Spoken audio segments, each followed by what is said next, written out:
আমরা তো জান্নাতি মানুষ, জান্নাতের বাগানে বসে আছি। তো জান্নাতির দলে আমরা জান্নাতের বাগানে আছি, আর জান্নাতি ভাষা যদি মহাব্বতে আমাদের জবান দিয়ে বার না হয়, তাহলে জেনে রাখতে হবে আপনি জান্নাতির দলে। সোজা হিসেব আমার বাবাজিরা, ভাইরা আমার, তিনি আল্লাহ, যিনি আমাদেরকে পৃথিবীর সর্বশ্রেষ্ঠ সম্পদ ঈমান দিয়েছেন, পৃথিবীর সর্বশ্রেষ্ঠ নবী দিয়েছেন, পৃথিবীর সর্বশ্রেষ্ঠ কিতাব দিয়েছেন, পৃথিবীর সর্বশ্রেষ্ঠ ধর্মে মুসলমান ঘরে আমাকে আপনাকে পাঠিয়েছেন। আপনি মুসলমান, আমরা সবাই মুসলমান। মুসলমান মানে পৃথিবীর আগুন আপনাকে কোনোদিন পোড়াতে পারবে না। আপনি যত বড়ই পাপী হন না কেন, মাতাল, সুদখোর, গাঁজাখোর, জীবন তো পশ্চিম কোন দিক তা দেখলেন না, কুত্তার মতো পেশাব করেন আপনি, অথচ নিজেকে মুসলমান বলে দাবি করেন। কেন? দাদু মুসলমান, বাপ মুসলমান, আধার কার্ডে মুসলমান, ভোটার কার্ডে মুসলমান, জমির দলিলে মুসলমান, প্যান কার্ডে মুসলমান, রেকর্ড পর্চাতে মুসলমান। মুসলমান, নামাজ নাই। কি বলছেন বলেন? আচ্ছা, আপনার মতো মানুষ যখন মারা যাবে, তো সমাজের কিছু কিছু মানুষের আনন্দ হবে, শালা মরেছে ঠিক হয়েছে, ওকে ঠাড়ো করে পুঁতে দে, না জ্বালিয়ে দে। বলবে কি বলবে না? কিন্তু আলেম ওলামা যারা, শিক্ষিত বুদ্ধিজীবী মানুষ যারা, তারা বলবে পাপ করেছে, শাস্তি আল্লাহ দেবে, আমাদের কর্তব্য গোসল করে জানাজা পড়িয়ে কবরস্থ করে দে। ওয়ালা তামুতুন্না ইল্লা ওয়া আনতুম মুসলিমুন। বান্দা মুসলমান বলে তোমাকে কেউ আগুনে পোড়াই না। মুসলমান হয়ে যদি কবরে আসতে পারো, কবরে আগুন, জাহান্নামের আগুন কোনোদিন ছুঁইবে না। আর একটু আস্তে করে বলেন। বাবাজিরা, ভাইরা আমার, মালিকের শুকরিয়া কেনই বা আদায় করবেন না?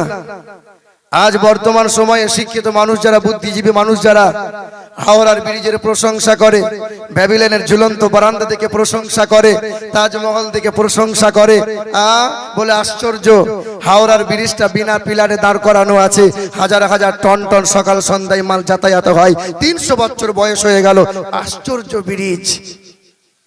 এই শিক্ষিত মানুষরা একবার ভাবে না, সাবা সামাওয়াত, আমি আল্লাহ পাক 7 আসমানকে বিনা খুঁটিতে ছাদের মতো দাঁড় করিয়েছি, এখনো অক্ষত আছে, যেখানে কোনো ছিদ্র রাখি নাই। আলাম নাজালিল আরজা মিহাদা, আমি জমিনকে বিছানার মতো বিছিয়ে দিয়েছি। ওয়াল জিবালা আওতাদা, পর্বতমালা দিয়ে খুঁটো গেড়েছি। ওয়াজআলনা লাইলা লিবাসা ওয়াজআলনা নাহারা মাআশা। বান্দা, তারপরেও কি মালিকের শুকরিয়া আদায় করবি না? বাবাজিরা, ভাইরা আমার, তারপরই শতকোটি দরুদ আর সালাম, যিনি মক্কার মতি, মদিনার জ্যোতি, দুই কুলের সাথী, উম্মতের কান্ডারি, আমার ও আপনার নবী, হায়াতুন নবী, নূর নবী, জানাবে মুহাম্মদুর রাসূলুল্লাহ সাল্লাল্লাহু তাআলা আলাইহি ওয়াসাল্লাম। উপস্থিত জ্ঞানী গুণী সম্মানীয় ওলামায়ে কিরামগণ, সমকে বসে থাকা মুরব্বী বাবাজিরা, ভাইরা এবং মায়েরা ও বোনেরা, সকলকে শ্রেণীমতভাবে সম্ভ্রম, শ্রদ্ধা, শুভেচ্ছা। আল্লাহ পাকের দয়া, আল্লাহ পাকের মায়া, অনুগ্রহ আর শান্তি ধারা আমাদের সকলের উপর বর্ষণ হোক। জোরে বলি আল্লাহুম্মা আমিন। আমরা মুসলমান বলে গর্ব করি, ঠিক না ভুল? পৃথিবীর জমিনে সবচেয়ে সর্বশ্রেষ্ঠ ধর্ম কোনটা? সবচেয়ে বড় ধর্ম কোনটা? যদি বড় বলেন তাহলে ছোট ধর্ম কোনটা? কথা বুঝতে পারছেন? যদি বলেন যে বড় ভাই, তাহলে জানতে হবে নিশ্চয়ই ছোট কেউ আছে। ইন্নাদ-দীনা ইনদাল্লাহিল ইসলাম, মালিকের দরবারে মনোনীত দিন হলো দিন ইসলাম। জানেন আপনারা? বিশ্বাস করেন আপনারা? যদি কোনো অমুসলিম আপনাকে প্রশ্ন করে যে আপনি যে গর্ব করে বলেন মুসলমান সর্বশ্রেষ্ঠ, বুঝান দেখি, পারবেন বুঝাতে? পারবেন? গালে তো মাল নাই, চাচা, টুপি পরতে লজ্জা হয়, নামাজ পড়লে সময় চলে যায়, দাড়ি রাখলে কুটকুট করে, লোকে চাচা চাচা বলবে, সুন্নতি লিবাস নাই, কি করে বলবেন আপনি পৃথিবীর জমিনে সবচেয়ে সর্বশ্রেষ্ঠ দিন দিন ইসলাম?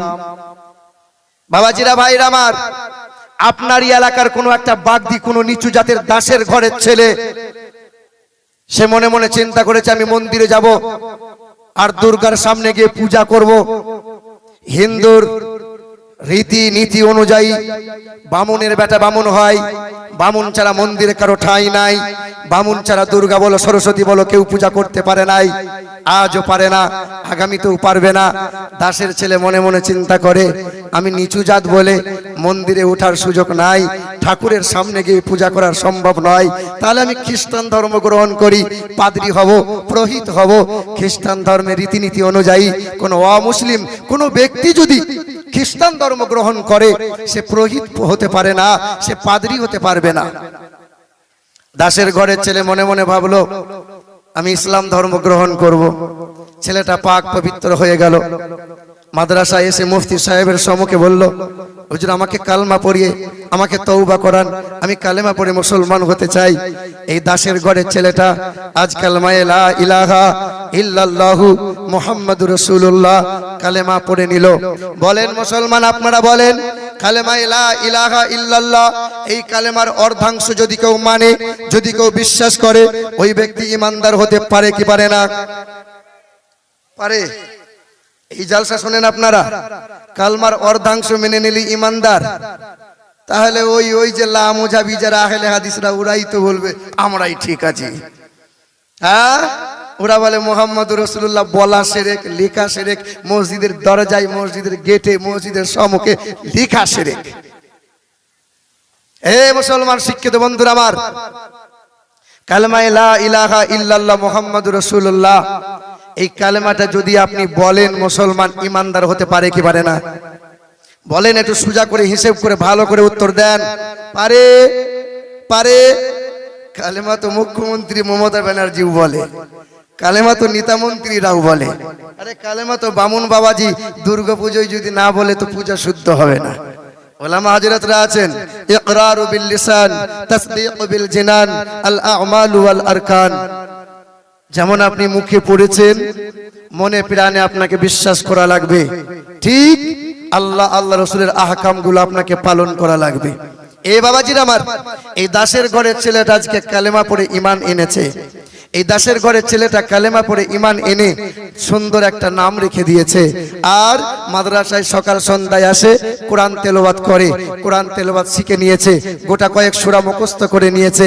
আপনারই গ্রামের জুম্মার মসজিদে ইমাম সাহেব ছুটিতে বাড়ি চলে গেছে, ইমামতির জায়গায় ফাঁকা রয়েছে, এই ছেলের গালে দাঁড়িয়ে আছে, কাল দাসের ছিল আজ মুসলমান হয়েছে, গোটা কয়েক সূরা কালাম মুখস্থ করেছে। এই ছেলেটাকে ইমামতির জায়গায় দাঁড়িয়ে দিলে ইমামতি করার সুযোগ পাবে কি পাবে না? পাবে কি পাবে না? এই ছেলেটা যদি যোগ্যতা অর্জন করে মক্কা মদিনায় ইমামতি হওয়ার সৌভাগ্য নসিব হতে পারে কি পারে না? পারে কি পারে না? এর নাম হলো ইসলাম। হিন্দু শাস্ত্রে ব্যানার্জির ছেলে দাসের মেয়েকে বিয়ে করতে পারে না, দাসের ঘরের ছেলে ব্রাহ্মণ ঘরের মেয়েকে বিয়ে করতে পারে না। মুসলমান ইসলাম ধর্ম এটাই মানবতা।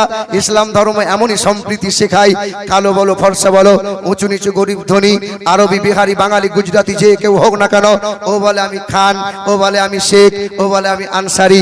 আনসারি ঘরের মেয়ে শেখ ঘরের ছেলেকে বিয়ে করতে পারে, শেখ ঘরের মেয়েটা খান ঘরের ছেলেকে বিয়ে করতে পারে।